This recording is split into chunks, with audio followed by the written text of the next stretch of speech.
a great point for us to segue to our first guest of tonight. For those of you that were able to watch the pregame ceremony, if you will, we had the bios of Senator Zwicker and Commissioner LaTourette, and who better than Governor Murphy to give that wonderful introduction to Commissioner LaTourette.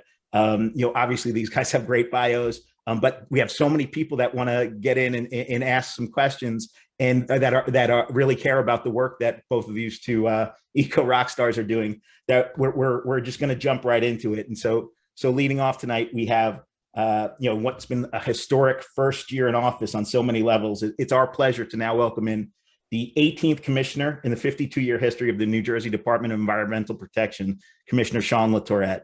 Commissioner LaTourette, are you there? I am. Welcome to South Jersey. Well, thank you. I appreciate that, and I look forward to a chance when I can be there physically and in person, and we can join there in 3 dimensions. But thank you for having me. I didn't get to catch all of the opening, but I did hear that the governor, probably from my nomination or at some point in the last year, although it feels like a little longer ago than that. So maybe some of you know that I went to law school in Camden. I lived in Collingswood for a few years while I was doing that, and I just adore that part of the state, and admit its environmental issues being underattended to. So what we can do to help right that ship, I'm glad to be a part of.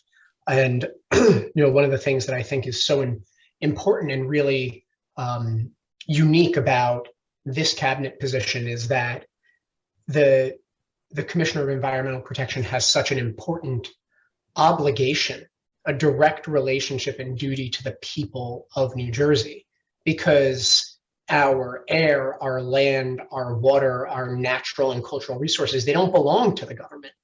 They don't belong to the governor, to me, to the fine people of the DEP who work so hard every day to protect them. All of these resources belong to the people. And it's just our job to take good care of them for you. And so you certainly have my commitment to ensure that we are doing that on behalf of the entire state and all of its people. And the other thing that I noticed from the presentation, Van Halen right now, I think I'm going to adopt it as my theme song. What are we waiting for, right?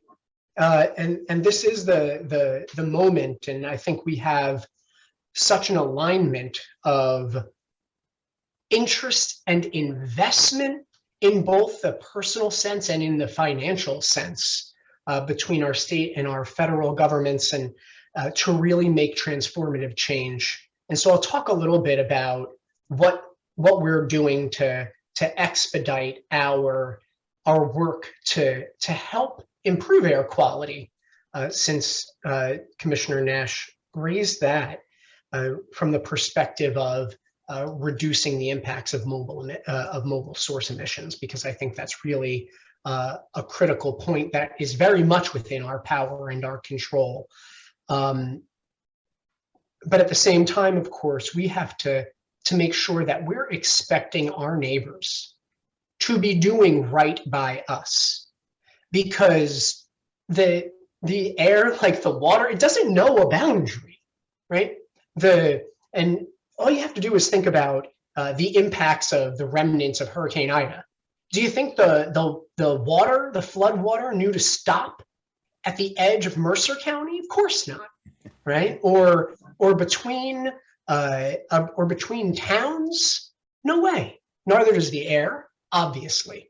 And we have to expect our neighbors west, who we're immediately downgrading from an airshed perspective.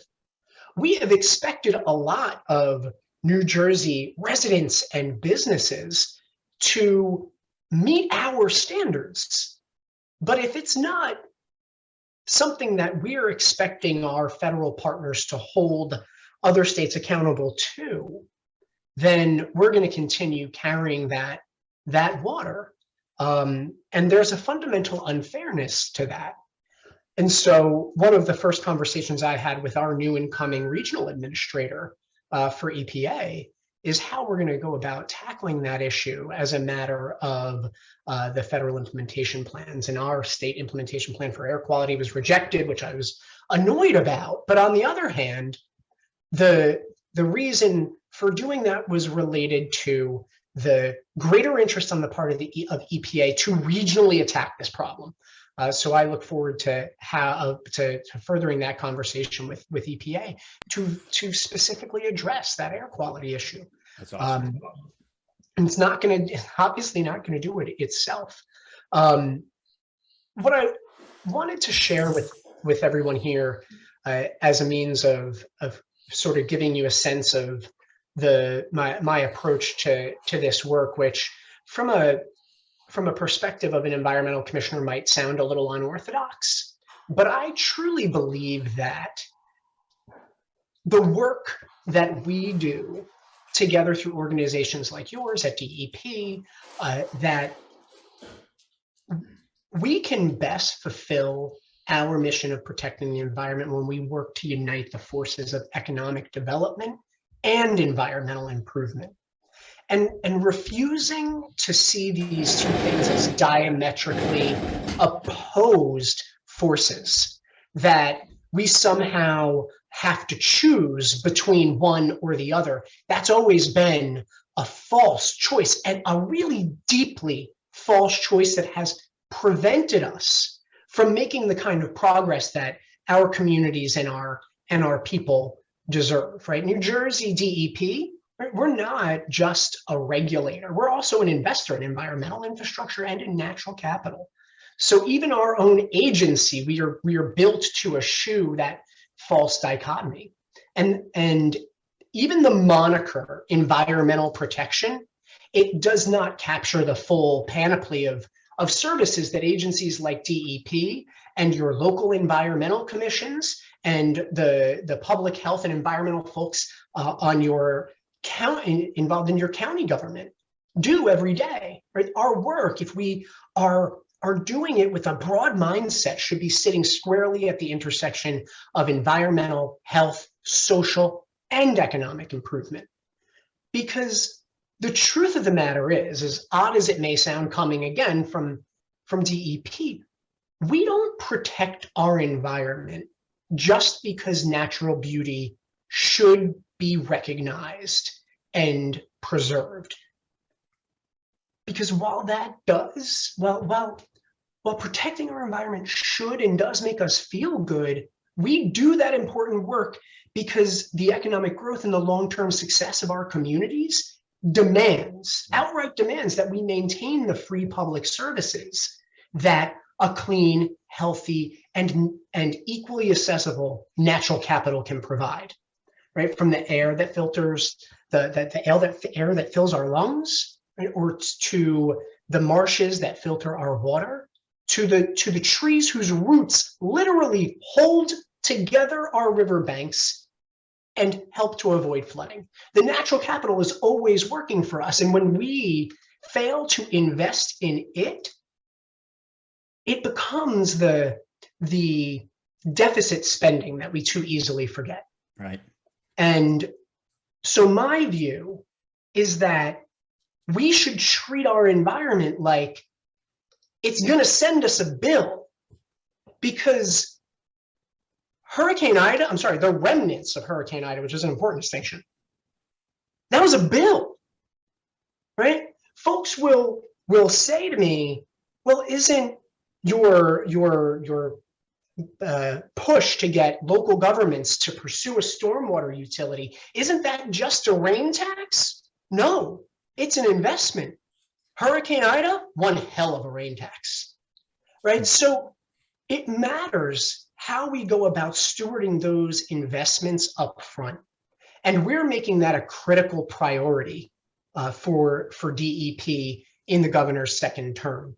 We most recently announced the intent to create the state's water infrastructure investment plan the first iteration of which the intended use plans for how we're going to deploy the first round of federal dollars under the bipartisan infrastructure law out for public comment right now. That's money that's going to help our local governments meet the moment, make investments in clean water infrastructure and flood resilience infrastructure, right? If we get the alignment of funding packages right to help propel folks.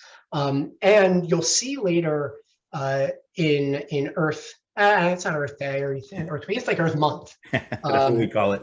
And so you'll see from us during the course of April, grant opportunities that will release to facilitate more community and urban forestry, to facilitate stormwater infrastructure through a grant offering we're going to put out, because I've promised that I will handsomely reward the first local government that has the will and, quite frankly, the political capital to stand up and do a stormwater utility. We will pay for it.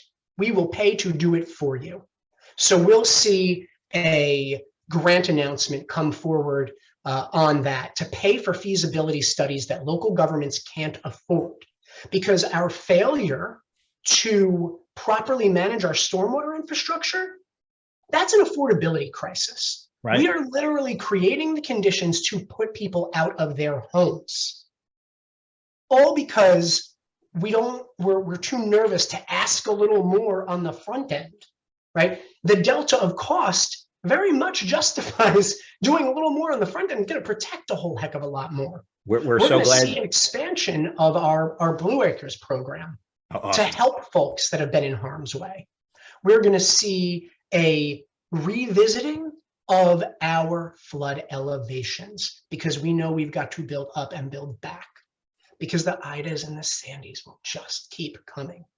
And we're going to help our friends at the DOT get that $15 million a year for an electric vehicle corridor and the 5-year investment plan out the door and into your communities, because that's what all of you deserve. You don't deserve for South Jersey to be an EV charging desert, right? And we can fix that. And we're working to do some of that now, programming Volkswagen and Reggie dollars to deploy fast chargers. But we're going to be able to put that work on steroids through the bipartisan infrastructure law funding that will come as well.